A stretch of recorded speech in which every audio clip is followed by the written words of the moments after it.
Hello student, हम लोग अभी तक जनजाति वगैरह कंप्लीट कर चुके थे। ठीक है, आज हम लोग एक नया टॉपिक शुरू करते हैं छत्तीसगढ़ में। छत्तीसगढ़ का जो प्राकृतिक और भौगोलिक विभाजन है उसका। ठीक है, इसमें से क्या है, मैक्सिमम क्वेश्चन यहाँ से आते ही हैं। मतलब जो भी पार्ट वगैरह हो गया है ना, भौगोलिक उसका क्या है, जो भी चट्टान वगैरह से बने हैं, कैसा है, क्या है, इससे मैक्सिमम क्वेश्चन आना ही है। तो सबसे पहले हम लोग वही टॉपिक को कंप्लीट करते हैं जिस जहाँ से आपका क्वेश्चन श्योरली मतलब बने, आपका क्वेश्चन यहाँ से बनेगा ही। ठीक है, तो सबसे पहले उन्हीं टॉपिक को कंप्लीट कर लेते हैं, है ना। तो आज हम लोग पढ़ लेते हैं छत्तीसगढ़ का भौगोलिक विस्तार, भौगोलिक या प्राकृतिक विस्तार। ठीक है, भौतिक और प्राकृतिक विभाजन।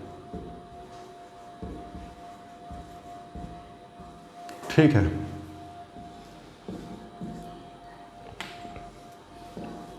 देखो छत्तीसगढ़ का जो भौतिक या प्राकृतिक विभाजन जो है, ठीक है, किसी भी राज्य हो या किसी भी जगह का, किसी भी देश का, किसी भी जगह का जो भौतिक या प्राकृतिक जो विभाजन है, ठीक है, वो वहाँ की जो मिट्टी है या उसकी जो बनावट है, ठीक है, धरातल है, उसको देख करके किया जाता है। और हमारे भारत में बोलो चाहे छत्तीसगढ़ में बोलो, ठीक है, कहीं भी जो भौतिक प्रदेश जो है वो एक समान नहीं है। ठीक है, उसका विविध रूप है। मतलब कहीं पे अगर बोलोगे तो ऊंचावत ज्यादा है, ढाल वगैरह ज्यादा है, कहीं पे पूरा मैदान है, कहीं पे पठार है, तो कहीं पे पाट प्रदेश है, समझ आ रहा है, कहीं पे पहाड़ियां हैं, है ना, तो कहीं पे सिर्फ मैदान है, तो कहीं पे पहाड़ियां हैं। ठीक है, कहीं की मिट्टी अलग है और कहीं का धरातल जो है वो पूरा अलग है। ठीक है, इसीलिए हमारा जो छत्तीसगढ़ है जो उसका विविध रूपों में, मतलब जो प्राकृतिक विभाजन है वो विविध रूपों में होता है। हम लोग छत्तीसगढ़ से पहले, ठीक है, अगर थोड़ा सा हम लोग देख लेते हैं भारत में, अगर बात करें हम लोग भारत की, ठीक है, तो ये है हमारा भारत।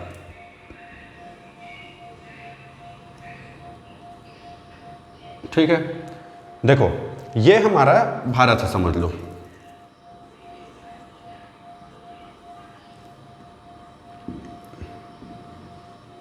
ठीक है, ऐसा समझ लो कि ये हमारा भारत है ना। इस भारत में अगर हम लोग सबसे पहले बात करें भारत में, तो भारत का जो प्राकृतिक विभाजन है उसको 4 भागों में बांटा गया है। ठीक है, जो भारत का प्राकृतिक विभाजन है उसको 4 भागों में बांटा गया है। सबसे पहला भाग है ये वाला, देखो ये वाला हिस्सा पूरा कहलाएगा क्या, ये वाला। ठीक है, ये ऐसे एक हिस्सा ये वाला है, एक हिस्सा ये वाला है, इसको हम लोग बोलते हैं प्रायद्वीपीय पठार, प्रायद्वीपीय पठार।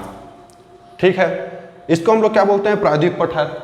इसके बाद जो ये वाला हिस्सा है, ठीक है, ये जो बच गया लास्ट में, ये इसको हम लोग बोलते हैं पूर्वी पश्चिमी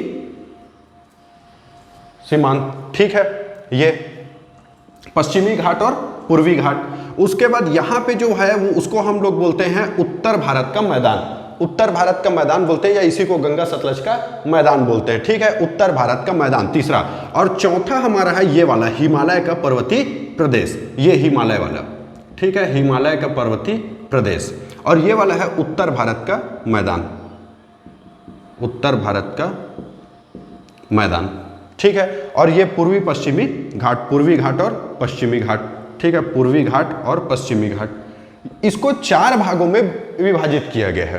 ठीक है, जिसमें से सबसे पुराना, इसको पूछ चुका है ना कई बार, सबसे पुराना वाला कौन सा है, ये वाला सबसे पुराना है। कौन सा, प्रायद्वीपीय पठार। ठीक है, जो प्रायद्वीपीय पठार है, ठीक है, प्रायद्वीपीय पठार, ये जो प्रायद्वीपीय पठार है वो सबसे पुराना है।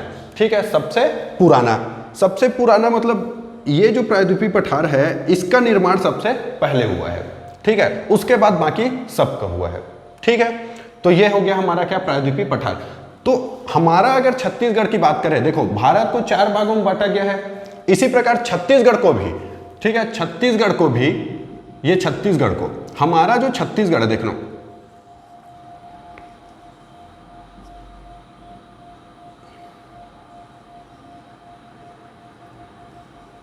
ये जो छत्तीसगढ़ है, ठीक है, इस छत्तीसगढ़ जो, इसको भी 4 भागों में बांटा गया है। ठीक है, 4 भागों में बांटा गया है। देखो हमारा जो छत्तीसगढ़ है, समझना ये जो छत्तीसगढ़ है, सबसे पहली बात तो ये है कि ये जो प्रायद्वीपीय पठार है, ठीक है, हमारा छत्तीसगढ़ ये यहाँ पे है, यहाँ पे ये हमारा छत्तीसगढ़ है, समझ लो। तो हमारा जो छत्तीसगढ़ है वो प्रायद्वीपीय पठार के उत्तर पूर्वी हिस्से में आता है, सबसे पहली बात।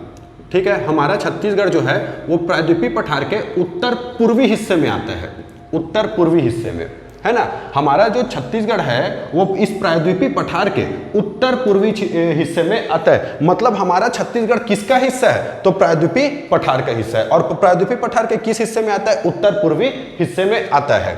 ठीक है, जबकि हमारा छत्तीसगढ़ जो है वो मध्य प्रदेश का पूर्वांचल है। किसका? मध्य प्रदेश का पूर्वांचल है। ठीक है, मध्य प्रदेश का पूर्वांचल है। मध्य प्रदेश का पूर्वांचल है का मतलब क्या है? मतलब ये मध्य प्रदेश के पूर्वी भाग में स्थित है। ठीक है, पूर्वी भाग में स्थित है। ठीक है, इसीलिए इसको पूर्वी पठार के नाम से भी जाना जाता है। पूर्वी पठार, इसको क्या कहा जाता है? पूर्वी पठार कहा जाता है। ठीक है, तो उत्तर पूर्वी, सबसे पहली बात तो ये प्रायद्वीपीय पठार के अंतर्गत आता है, प्रायद्वीपीय पठार का हिस्सा है। दूसरी बात ये जो उत्तर प्रायद्वीपीय पठार के उत्तर पूर्वी हिस्से में आता है। ठीक है, क्योंकि ये मध्य प्रदेश का पूर्वांचल है, इस मतलब पूर्वी भाग में है, इसीलिए इसको पूर्वी पठार भी कहा जाता है। समझ आ गया? देखो अब अगर हम लोग बात करें छत्तीसगढ़ की, तो छत्तीसगढ़ को 4 भागों में बांटा गया है। छत्तीसगढ़ को कितने भागों में बांटा गया है? 4 प्राकृतिक प्रदेश में बांटा गया है। ठीक है, 4 प्राकृतिक प्रदेश। वो 4 प्राकृतिक प्रदेश में सबसे पहला है ये पूर्वी बघेलखंड का पठार। पूर्वी बघेलखंड का पठार। ठीक है, पूर्वी बघेलखंड का पठार।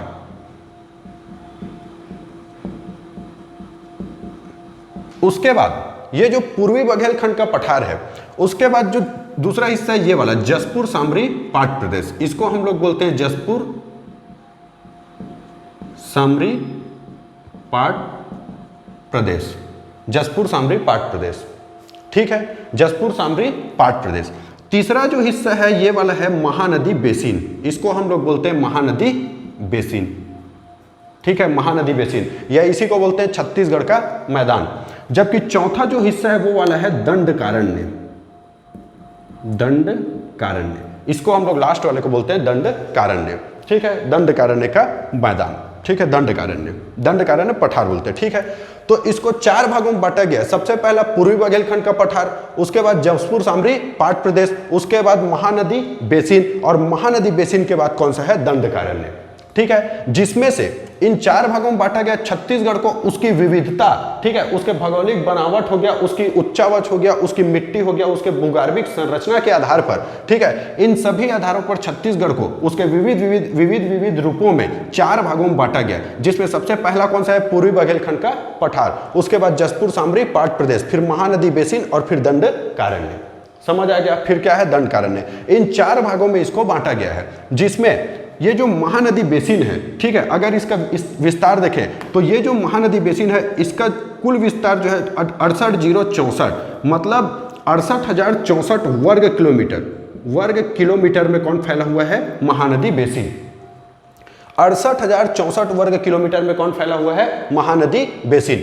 जबकि जो पूर्वी बघेलखंड का पठार है 21,000, ठीक है, 21,863 किलोमीटर वर्ग किलोमीटर में कौन फैला है? 21,863 में पूर्वी बघेलखंड का पठार। मतलब जो पूर्वी बघेलखंड के पठार का जो विस्तार है वो 21,863 वर्ग किलोमीटर में फैला हुआ है। जबकि जो दंडकारण्य है, ठीक है, दंडकारण्य जो है, ये दंडकारण्य का जो पठार है ये 39,060 वर्ग किलोमीटर में फैला हुआ है। वर्ग किलोमीटर 39,060 मतलब 39,060 वर्ग किलोमीटर में फैला हुआ है। जबकि जो जसपुर सामरी पाट प्रदेश है ये 62,008, ठीक है, 62,008 वर्ग किलोमीटर में फैला हुआ है। मतलब 6,208 वर्ग किलोमीटर में जसपुर सामरी पाट प्रदेश का विस्तार है। इसमें अगर देखें तो सबसे ज्यादा हिस्से, मतलब जो सबसे बड़ा है वो कौन सा है? सबसे बड़ा जो है वो कौन सा है? महानदी बेसिन। ठीक है, 68,064 है। सबसे बड़ा जो है वो कौन सा है? महानदी बेसिन। जबकि सबसे छोटा जो है वो कौन है? जसपुर सामरी पाट प्रदेश। सबसे छोटा, समझ आया। सबसे बड़ा कौन सा है? महानदी बेसिन। सबसे छोटा कौन सा है? जसपुर सामरी पाट प्रदेश। इसके बाद सबसे बड़ा तो महानदी बेसिन है, सेकंड नंबर में कौन है? दंडकारण्य, और तीसरे नंबर पे कौन है? थर्ड में, ठीक है, पूर्वी बघेलखंड का पठार, और जबकि सबसे छोटा चौथे नंबर पे कौन है? जसपुर सामरी पाट प्रदेश।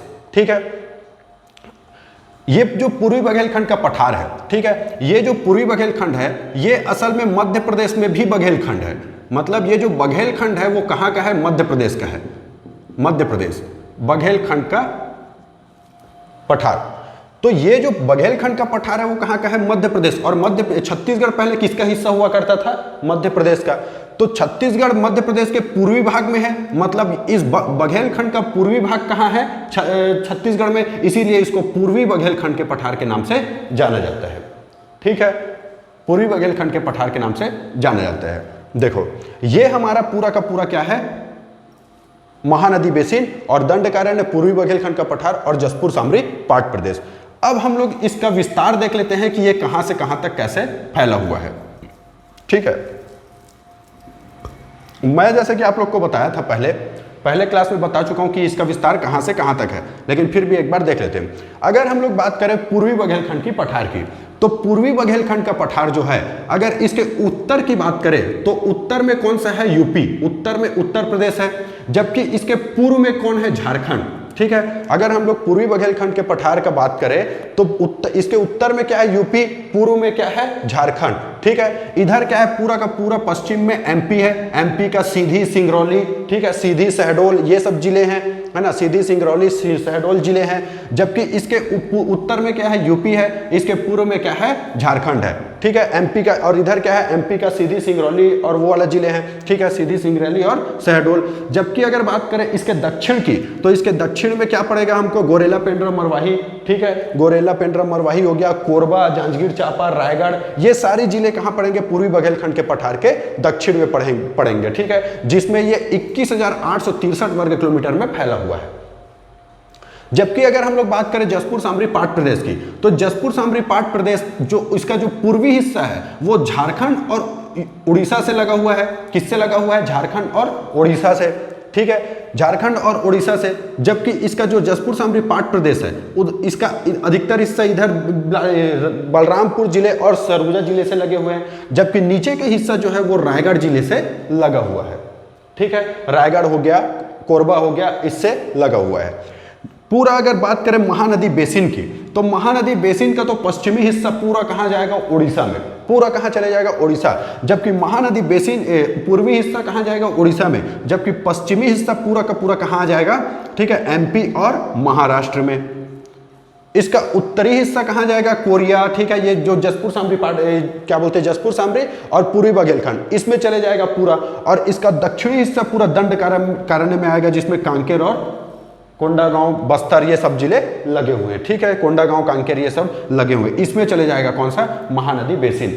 जबकि अगर बात करें दंडकारण्य, तो दंडकारण्य का तो पश्चिमी हिस्सा चले जाएगा उड़ीसा में, उसके बाद दक्षिणी हिस्सा इसका जाएगा कि इसमें आंध्र प्रदेश और तेलंगाना में, और जबकि पश्चिमी हिस्सा जाएगा कहाँ? महाराष्ट्र में। जबकि उत्तरी हिस्सा पूरा कहाँ जाएगा? महानदी बेसिन के राजनांदगांव जिले हो गए, ठीक है, और ये सब जिले हो गए, इसमें ये चले जाएगा राजनांदगांव, धमतरी और गरियाबंद। मैं पहले भी इनको क्लियर करा चुका हूं। ठीक है, देखो अगर हम लोग बात करें पूर्वी बघेलखंड, तो पूर्वी बघेलखंड का जो पठार है, पूर्वी बघेलखंड का पठार पूरा का पूरा कोरिया जिला, ठीक है, सूरजपुर जिला और सरगुजा जिला।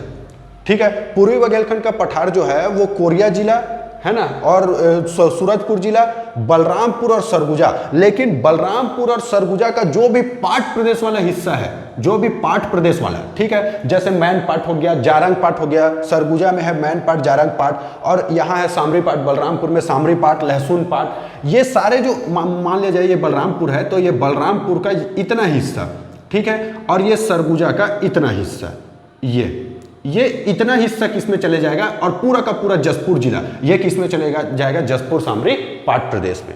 समझ आ गया? देखो पूर्वी बघेलखंड का पठार में पूरा कोरिया आ जाएगा, सूरजपुर आ जाएगा और बलरामपुर और मैनपाट। लेकिन जसपुर सामरी पाट प्रदेश में बलरामपुर और मैनपाट का, मतलब बलरामपुर और जो मैनपाट है उसका जो यहां से यहां तक का जो पाट प्रदेश वाला हिस्सा है वो किस में चले जाएगा? जसपुर सामरी पाट प्रदेश में। ठीक है, जसपुर सामरी पाट प्रदेश में। इसके बाद अगर हम लोग बात करें महानदी बेसिन की, तो महानदी बेसिन जो है, ठीक है, महानदी बेसिन जो पूरा यहाँ से यहाँ तक के फैला हुआ है, तो इसमें क्या होगा, जो हम लोग बिलासपुर संभाग पढ़े थे ना, जो बिलासपुर संभाग में जो 6 जिले गोरेला, पेंड्रा, मरवाही को मिला करके 6 जिले, ठीक है, मतलब रायगढ़ हो गया, कोरबा, जांजगीर चांपा, बिलासपुर, गोरेला, पेंड्रा, मरवाही और मुंगेली, इस 6 जिले, उसके बाद दुर्ग संभाग का पूरा 5 जिला और उसके बाद रायपुर संभाग, ठीक है, रायपुर संभाग का 5 जिला, मतलब टोटल कितने जिले हैं, 16। तो 16 जिलों को लेकर के महानदी बेसिन, केवल ये जो राजनांदगांव है, इस राजनांदगांव का एक तहसील पड़ता है जिसको हम लोग बोलते हैं मोहला मानपुर तहसील, ठीक है, मोहला मानपुर तहसील। इस मोहला मानपुर तहसील को छोड़ करके, ठीक है, इस मोहला मानपुर तहसील को छोड़ करके ये जो पूरा का पूरा हिस्सा है, चाहे बिलासपुर, रायगढ़, कोरबा, दुर्ग, रायपुर, बेमेतरा, ठीक है, कवर्धा, ये सारे जो धमतरी, गरियाबंद, ये सब के सब जिले किस में आ जाएंगे, महानदी बेसिन में। केवल राजनांदगांव भी महानदी बेसिन में आएगा, लेकिन राजनांदगांव का जो मोहला मानपुर तहसील है वो किस में आ जाएगा, दंडकारण्य में, उसको बस छोड़ करके, ठीक है। अगर हम लोग बात करें दंडकारण्य की, तो दंडकारण्य में इस मोहला मानपुर तहसील के साथ पूरा का पूरा बस्तर संभाग किस में चले आएगा, दंडकारण्य में, ठीक है। ये इन लोग का क्या है, विस्तार है, पूर्वी बघेलखंड, जसपुर सामरी पाट प्रदेश, महानदी बेसिन और दंडकारण्य, ये सारे चीजें क्या है, इसका पूरा विस्तार है। समझ आ गया। तो सबसे पहले आपको याद रखना है कि छत्तीसगढ़ जो है वो प्रायद्वीपीय पठार का हिस्सा है, प्रायद्वीपीय पठार के उत्तर पूर्वी हिस्से में आता है ना, क्योंकि ये मध्य प्रदेश का पूर्वांचल है, मध्य प्रदेश का पूर्वांचल इसीलिए क्योंकि पूर्वी भाग में है, इसीलिए इसको क्या कहा जाता है, पूर्वी पठार कहा जाता है, ठीक है, पूर्वी पठार कहा जाता है। इसको इसके भौतिक विविधता के आधार पर, ठीक है, इसको 4 भागों में बांटा गया है, पूर्वी बघेलखंड का पठार, जसपुर सामरी पाट प्रदेश, महानदी बेसिन और दंडकारण्य, ठीक है, जिसमें से अगर इसका विस्तार देखें तो 68,064 वर्ग किलोमीटर है महानदी बेसिन का, जबकि पूर्वी बघेलखंड का पठार है 21,863 और जसपुर सामरी पाट प्रदेश 62,008, जबकि दंडकारण्य 39,060, ठीक है। सबसे बड़ा है महासमुंद, दूसरा नंबर में है दंडकारण्य, तीसरा नंबर में है पूर्वी बघेलखंड और सबसे छोटा है कौन सा, जसपुर सामरी पाट प्रदेश, ठीक है। ये आपको याद रखना है। महानदी बेसिन जो है वो लगभग 50.34 मतलब 50% से भी ज्यादा हिस्से में महानदी बेसिन का विस्तार है, ठीक है। कहां कहां से है, तो पूर्वी बघेलखंड का पठार इधर ऊपर में उत्तर प्रदेश, इधर झारखंड, ठीक है, पूर्व में इधर मध्य प्रदेश का सीधी सिंगरौली जिला, ये सब चीज लगे हुए हैं, है ना। जबकि नीचे में बिलासपुर अपना वो गोरेला, पेंड्रा, मरवाही, रायगढ़ का कोरबा, जांजगीर कोरबा और ये रायगढ़, इन सब जिलों से लगा हुआ है, ठीक है। जबकि जसपुर सामरी पाट प्रदेश इधर सरगुजा और बलरामपुर, इधर देखेंगे तो झारखंड और उड़ीसा, नीचे में रायगढ़, इन सब जिलों से लगा हुआ है। महानदी बेसिन को देखेंगे तो इधर मध्य प्रदेश, महाराष्ट्र, ठीक है, उड़ीसा पूर्व में, इधर पश्चिम में मध्य प्रदेश और महाराष्ट्र, दक्षिण में पूरा बस्तर संभाग, ऊपर में पूरा कोरिया जिला और सूरजपुर, सरगुजा, ये सब इन जिलों से लगा हुआ क्या है, महानदी बेसिन, जिसमें सबसे बड़ा है, ठीक है। अब इसको हम लोग को क्या करना है, एक एक करके पढ़ना शुरू करना है, जिसमें हम लोग सबसे पहले पढ़ेंगे महानदी बेसिन के बारे में।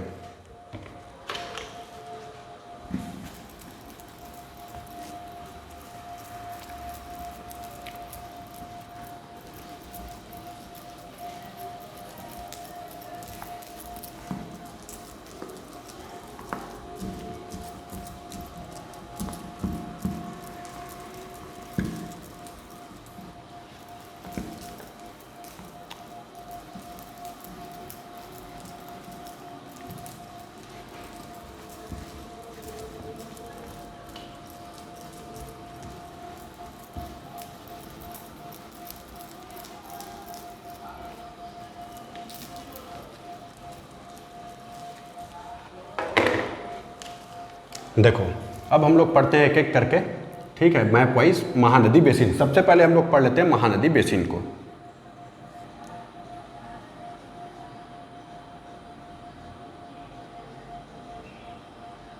यह है हमारा महानदी बेसिन,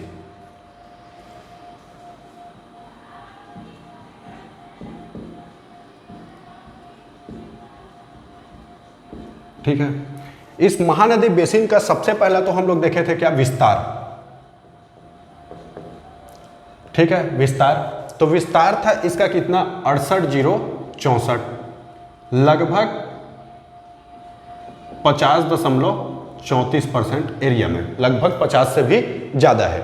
ठीक है, जो सबसे बड़ा था, मतलब जो प्राकृतिक प्रदेश है उनमें सबसे बड़ा है ये। अगर हम लोग देखें, ठीक है, तो ये जो महानदी बेसिन है, महानदी बेसिन, यह इसी को बोला जाता है छत्तीसगढ़ का मैदान। क्या बोला जाता है? छत्तीसगढ़ का मैदान। ठीक है, ये जो महानदी बेसिन है छत्तीसगढ़ का मैदान। अब अगर हम लोग इसमें देखें तो सबसे पहली बात तो हम लोग इसमें क्या देख लिए? विस्तार, है ना। विस्तार के बाद ये जो महानदी बेसिन है वो कहां से कहां तक फैला है पूरा बता दिया, है ना। तो इसमें आप ले सकते हो कौन सा? पूरा का पूरा बिलासपुर संभाग, पूरा बिलासपुर संभाग, बिलासपुर के बाद दुर्ग और दुर्ग के बाद रायपुर। लेकिन इस दुर्ग में जो राजनांदगांव है, ठीक है, राजनांदगांव, इस राजनांदगांव का मोहला मानपुर तहसील को छोड़ देना, मोहला मानपुर तहसील को, इसको क्या करना है? छोड़ देना है। ठीक है, राजनांदगांव के मोहला मानपुर तहसील को छोड़ देना है। अगर हम लोग इसका एक चीज होता है जैसे धरातल, ठीक है, धरातल, धरातल से पहले हम लोग देख लेते हैं भूगर्भिक संरचना, भूगर्भिक संरचना, भूगर्भिक संरचना। इस भूगर्भिक संरचना में ये जो हमारा छत्तीसगढ़ है, ठीक है, हमारा जो छत्तीसगढ़ है, ये छत्तीसगढ़ जो है, छत्तीसगढ़ का जो मैदान है, हम लोग पढ़े थे पूर्वी बघेलखंड का पठार। ठीक है, पूर्वी बघेलखंड के पठार के बाद जसपुर सामरी पाट प्रदेश, जसपुर सामरी पाट प्रदेश के बाद छत्तीसगढ़ का मैदान और उसके नीचे क्या था? दंडकारण्य। तो जो छत्तीसगढ़ का मैदान है, ठीक है, ये पूरा का पूरा एक तो धारवाड़ चट्टान से मिल करके बना, धारवाड़ बोलता हूं, कड़प्पा चट्टान से मिल करके बना है।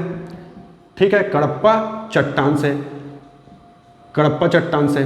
ठीक है, छत्तीसगढ़ का जो मैदान है एक्चुअल में ये अवसादी चट्टान है। और अवसादी चट्टान हुआ मतलब क्या है? अवसादी चट्टान का मतलब क्या हो गया? वहां पे चूना पत्थर, चूना पत्थर मतलब कौन सा चट्टान हो गया? वहां पे कड़प्पा चट्टान। और अवसादी है क्योंकि, ठीक है, अवसादी है मतलब कड़प्पा चट्टान है, कड़प्पा चट्टान है मतलब चट्टान है मतलब क्या होगा? यहाँ पर चूना पत्थर का मिलना श्योर है। क्या मिलेगा यहाँ पे? चूना पत्थर।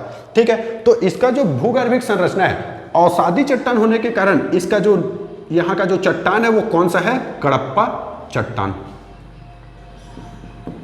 ठीक है, इसके भूगर्भ में क्या है? अवसादी। अवसादी का मतलब ये होता है जी कि मतलब जो अब सबसे पहला जो चट्टान होता है वो आर्कियंस होता है, आर्कियंस।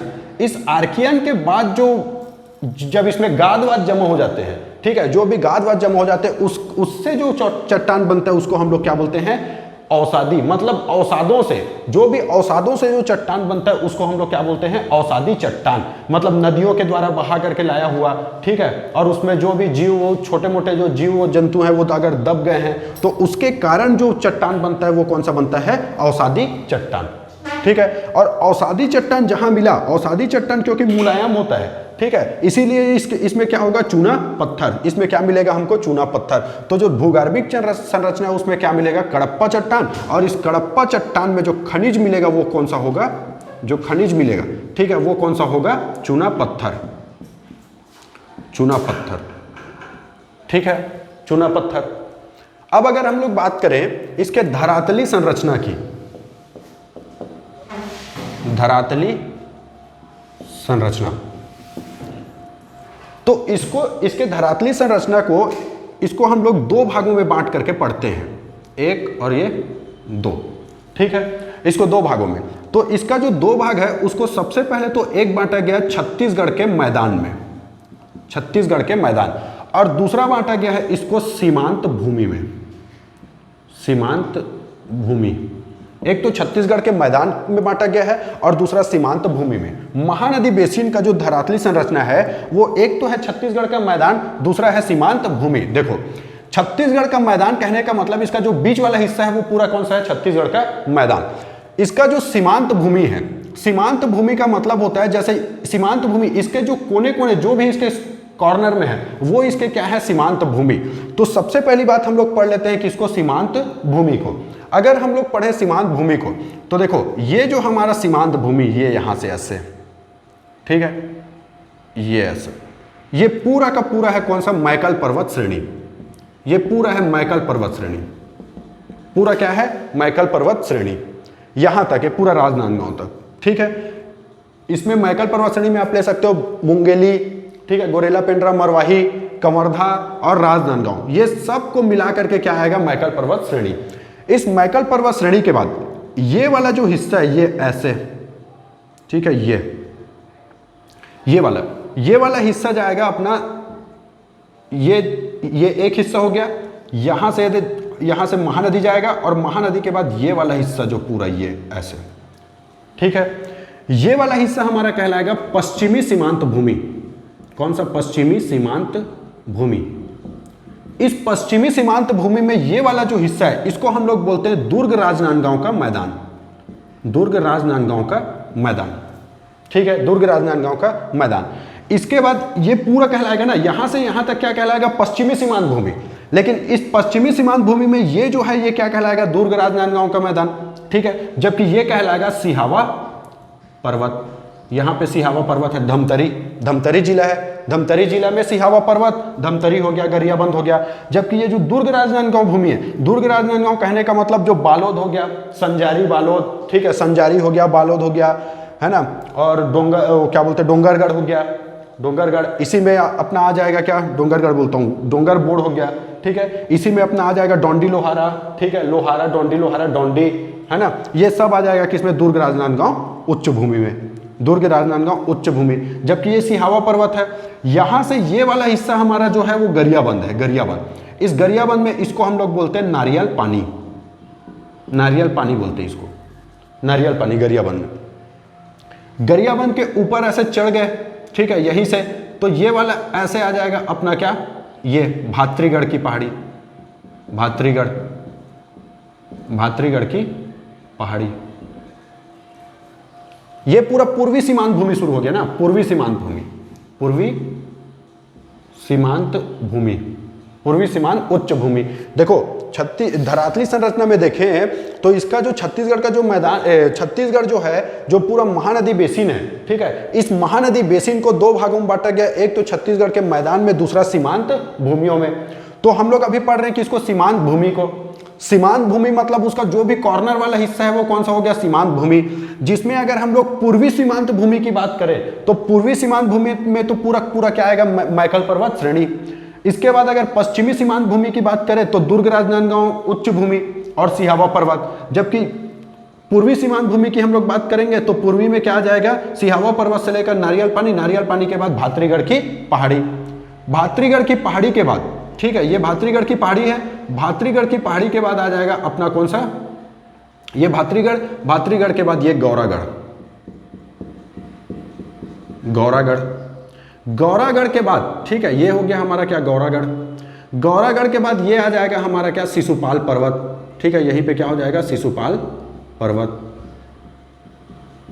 शिशुपाल पर्वत, ठीक है। ये वाला हिस्सा कौन सा हो गया हमारा, शिशुपाल पर्वत। शिशुपाल पर्वत के बाद एक यहां से, एक तो यहां से फिर महानदी, ये जो महानदी यहां से निकलेगा वो कहां चले जाएगा, इधर, ठीक है। और इसके बाद जो एक और आएगा, ठीक है, ये वाला, ये कहलाएगा हमारा रदन की पहाड़ी, रदन की पहाड़ी, ठीक है, ये क्या कहलाएगा, रदन की पहाड़ी। रदन की पहाड़ी के बाद ये वाला हिस्सा पूरा कहलाएगा लुड़ेग की पहाड़ी, लुड़ेग की पहाड़ी, लुड़ेग की पहाड़ी, समझ आ गया। और लुड़ेग की पहाड़ी के बाद, ठीक है, ये वाला, ये यहां से यहां तक ऐसे, ये कहलाएगा छुरी मातीरंगा, छुरी मातीरंगा और उदयपुर की पहाड़ी, उदयपुर की पहाड़ी, छुरी मातीरंगा और उदयपुर की पहाड़ी। ये इतना जो है, ठीक है, इतना जो है वो किस में आएगा, सीमांत भूमि में आएगा। सीमांत भूमि मतलब छत्तीसगढ़ का जो सीमांत भूमि है, छत्तीसगढ़ का सीमांत भूमि। देखो सबसे पहली बात तो हम लोग इधर पढ़ेंगे तो मैकल पर्वत श्रेणी आएगा। मैकल पर्वत श्रेणी के बाद हम लोग जो पढ़ेंगे इधर पश्चिमी सीमांत भूमि, तो इसको चार सीमांत भूमि बांटा गया। एक तो पूर्वी पश्चिमी, उसके बाद उत्तर सीमांत भूमि और उसके बाद फिर दक्षिण सीमांत भूमि। तो अगर हम लोग सबसे पहले बात करेंगे पश्चिमी सीमांत भूमि, तो पश्चिमी सीमांत भूमि में सबसे पहले क्या आएगा, पूरा पश्चिमी सीमांत भूमि मैकल पर्वत श्रेणी में आ जाएगा। इस मैकल पर्वत श्रेणी में जो दुर्ग हो गया, ठीक है, राजनांदगांव हो गया, कवर्धा हो गया, है ना, कवर्धा, राजनांदगांव, बिलासपुर, मुंगेली, गोरेला, पेंड्रा, मरवाही, है ना, ये सब हिस्से किसमें आएंगे, मैकल पर्वत श्रेणी में।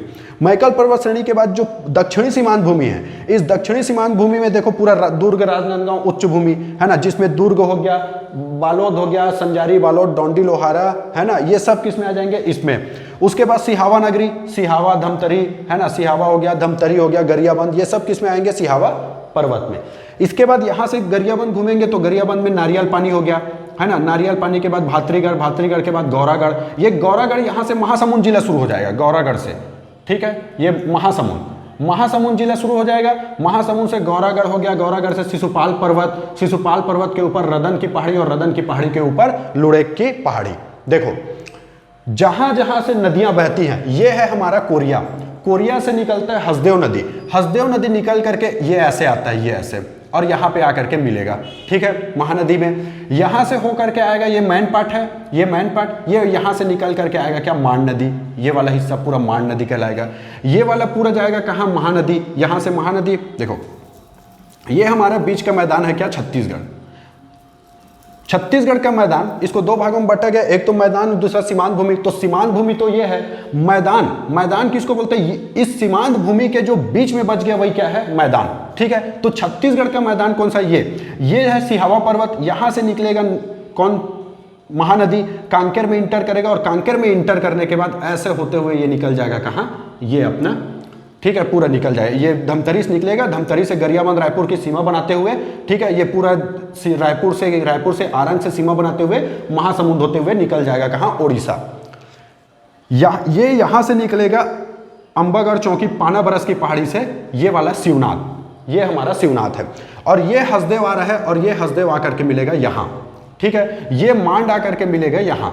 तो जहां जहां से नदियां जा रहे हैं, वो जहां से पूरा नदियां बहेगा उसको क्या बोलेंगे हम लोग, मैदान, उसको क्या बोलेंगे, मैदान।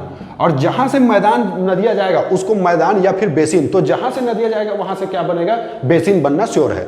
तो अगर हम लोग बात करें छत्तीसगढ़ के मैदान की, ठीक है, तो इस छत्तीसगढ़ के मैदान में अगर यहां से मुड़ गई ये वाला हिस्सा, तो ये वाला हिस्सा पूरा कहलाएगा क्या, पेंड्रा लोरमी का पठार, पेंड्रा और लोरमी, पेंड्रा लोरमी का पठार, ये वाला हिस्सा पेंड्रा लोरमी का पठार, क्योंकि यहां से हसदेव नदी गुजरा है, ठीक है, हसदेव नदी यही से एक ठोक कोरबा से होते हुए जाता है, कोरबा, हसदेव नदी कोरिया से निकल करके सीधा कोरबा में एंट्री करेगा, इसीलिए ये वाला पूरा हिस्सा क्या कहलाएगा, Korba basin, Korba basin, Korba basin, ठीक है। यहां से मांड नदी निकला है, मांड नदी निकल करके किस में जाएगा, रायगढ़ में, तो ये वाला पूरा हिस्सा क्या कहलाएगा, रायगढ़ बेसिन। देखो ये वाला क्या हिस्सा कहलाएगा, पूरा रायगढ़ बेसिन। ये जो पेंड्रा लोरमिक पठार, ये सब मैदान में आएंगे ना, ये सब किस में आएंगे, ये सब मैदान है, ये सब छत्तीसगढ़ के मैदान है ये, ठीक है, और ये बेसिन है, मतलब ये भी मैदान ही है ये, ठीक है, ये रायगढ़ वाला,